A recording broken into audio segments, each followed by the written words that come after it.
Hi, good morning, everyone. It's Sunday, April 14th. It's about 10 a.m. here in Chicago, and it's going to be nice today, like 78 degrees ish. Salute to 78. Speaking of 78, I have some information to pass on from 78's channel too. It's about Subriel Matias being a big old quack duck. So we'll talk about that too. But yeah, so let's talk about some boxing.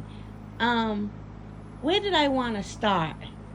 Let's start with Jared Anderson's fight. So, Jared Anderson already kind of lost a lot of momentum behind his name, even though he hasn't even really gotten his feet totally wet yet. He lost some fans because, some of the things he does and says just turn people off, and I totally get it. I'm still a fan of Jared Anderson. I've even made a video or two dissing him because he be talking shit and he does things I don't like, but I'm still a fan. I mean, as a boxer, I love Jared Anderson. I really do. Now, if he were to get in the ring with Wilder, I'm Team Wilder all day, like no question. I'll act like I ain't never even seen Jared Anderson before if he gets in the ring with Wilder. That's how much I'm Team Wilder. But I do like Jared Anderson a lot, and I hope he, continues to just try and get better. Don't give us fights that are trash juice, win, lose, or draw. And last night was trash juice, but it's okay. It happens as long as it doesn't keep happening over and over again. I want to see him shine and do great things. Stop talking shit about our boy, the bronze bomber. No, he can talk.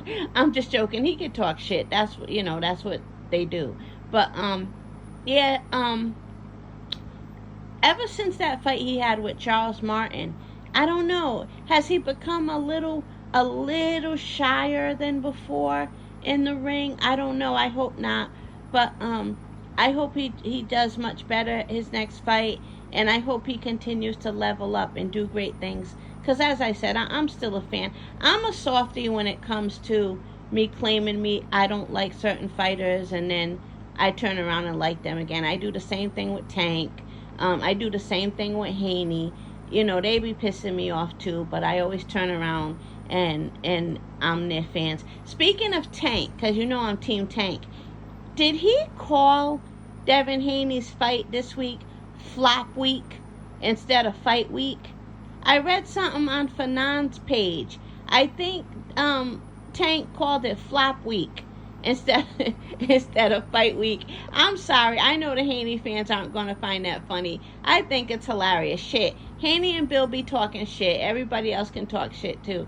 Flop week, really? Tank Davis, you got the fucking nerve. When have you ever fought Devin Haney of all the times he's called you out? And I'm Team Tank, and even I gotta say it. You got some fucking nerve calling his fights flop week.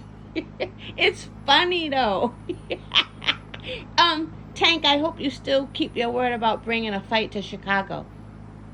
And with that being said, let's talk about, Jared Anderson, do better. I want to see you do better.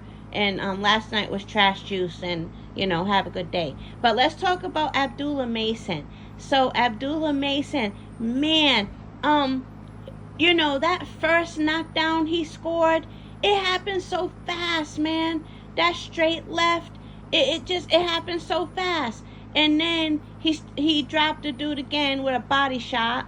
And when the ref stopped the fight, everything was happening so fast. Like, Abdullah Mason was just like tearing him up, and then in the midst of that happening, Abdullah got hit with a right.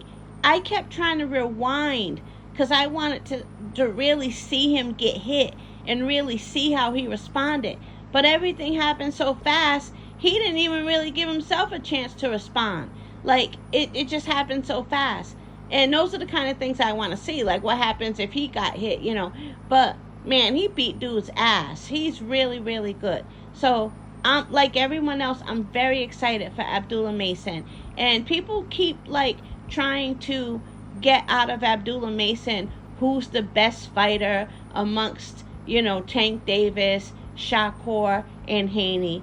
And the reason why Abdullah Mason can't answer a question like that is because his mind isn't really wired like that. He really does see, and you could tell he's not, when he doesn't answer that question the way, we want to hear an answer, like we want to hear a name. The reason why he can't answer it is because, again, he's not wired to think like that. He sees each boxer as, what their best assets are and what they can offer him as he grows and learns from them. That's how his mind is wired. And so that's why when he gets asked that question, it's not that he's just trying to stay out of the drama or be diplomatic. He really can't answer that because he doesn't see it as, okay, he's best, he's second, he's third. He doesn't see it that way. He sees them all as really good fighters that he can take different things away from. And that's why his answers are always like that. He's really what we all claim we want to be as boxing fans, but we get so caught up in being team this instead of team that, and because we're team this, we gotta attack team that. That's what we do. But even Abdullah Mason, a few interviews ago, he was saying he wants boxing to get back to the way it was. You got a 20-year-old, speaking facts like that. And that's what we should want, instead of always looking for smear campaigns against somebody who has beef with our favorite fighter, But pay attention to his interviews and try to be more like that. You know what I mean? So I was really proud of his answer. He really spoke the truth on all three of them. He talked about Tank, his skill and his power. He talked about how Shakur, you could tell he feels Shakur is like a top-notch technical fighter. And he said, Haney is overall just a great boxer. And he worked with Haney some years back. He said that was some really, really good boxing. It was an opportunity that he really appreciated because Haney is such a good boxer. And, I'm never going to forget, Haney was Abdullah Mason's age calling out Lomachenko. I might not be Haney's biggest fan, and you might hear me go against Haney when people try to talk shit about Gary Russell Jr., because I'm team Gary Russell Jr. in terms of what went down between him and Haney.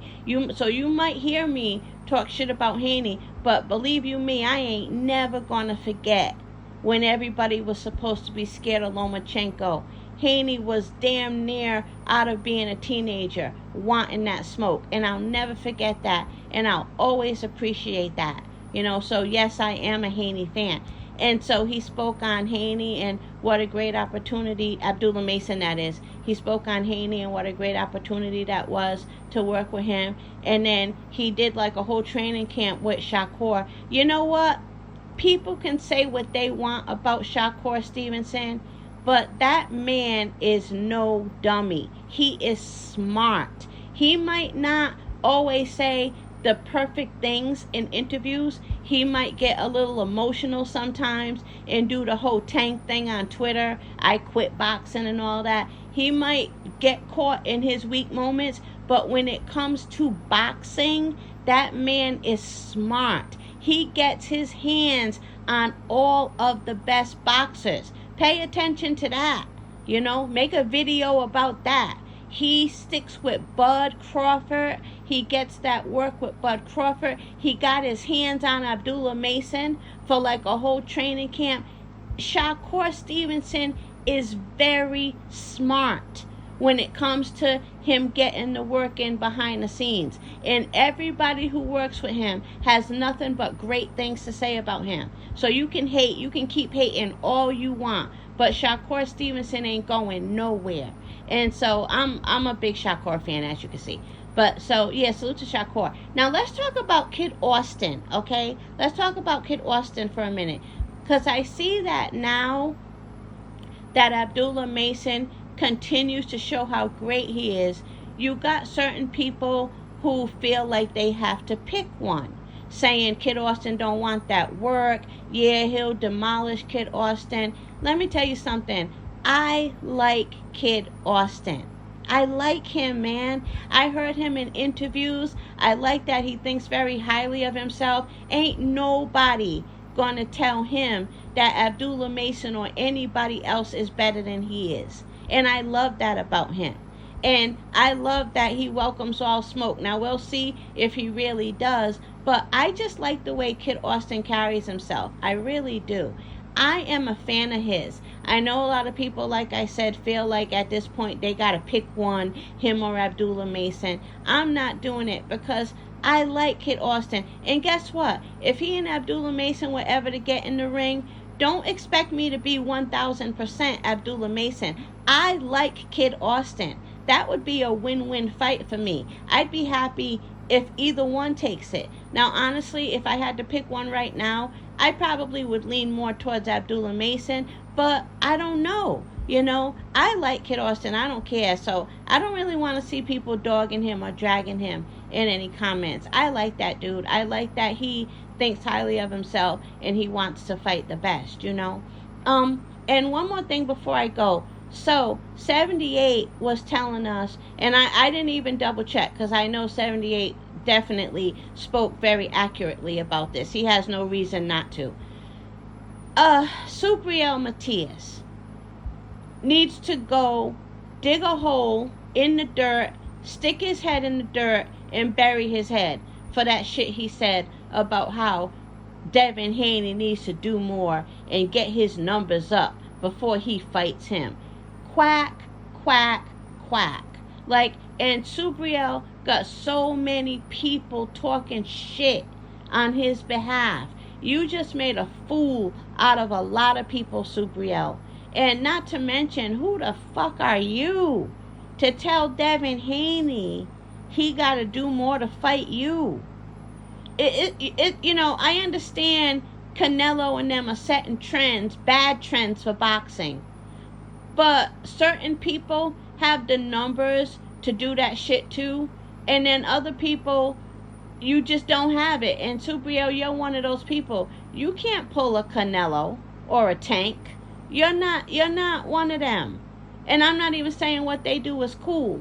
But if you wanted to, you definitely can't. Like, that was some real duck shit. And now you want to fight Regis Prograis? Oh, yeah, how convenient. I'm sure you do. I'm sure you do want to fight Regis Prograis. All them dogs at 140, but you want Regis Prograis. I'm sure you do. Hell, I want Regis Prograis too at this point. Sorry, no disrespect to Regis Prograis, but we saw his last two fights. I mean, come on. And you're supposed to be a top dog, and that's who you want? Get out of here. Like, Subriel, hold this L. And all of your fans who talk shit, not all of your fans in general, only the ones who talk shit, hold this L for what Subriel said. Because that was horrible. And you should be embarrassed that your fighter said that. You don't want no smoke with Haney. That's what it is, you know. So, what else do I want to talk about? So, is Morrell and Andrade really going to fight or what? Because, you know, I know Andrade's getting older and a lot of people wrote him off, but I haven't written him off yet, and I would love to see stylistically. I don't care how tough Morrell is. I still would love to see stylistically how that fight plays out. But I haven't heard anything. Maybe I'll ask D-Lo or Mill City or somebody. Have they heard anything more about Andrade versus Morrell? But yeah, I love Morrell, and of course I'm Team Andrade. But I love David Morrell. And so, we'll see. And is it true, Benavidez? Salute to David Benavidez, too. Did he finally give up on chasing Canelo? If so, good for you, Benavidez. I like David Benavidez, even though he deboed my boy, you know. But, that's all. Everyone tell me, you know, what you think about everything I said, and if you agree or not. And, salute to Gary Antoine Russell. I can't wait to see more from him. Do not talk shit about Gary Antoine Russell on my page. Or Gary Russell Jr. Those are my boys right there. But I'm looking forward to Gary Antoine Russell and see what he got going on. And salute to Ohio, man. You guys are doing your thug dizzle for real.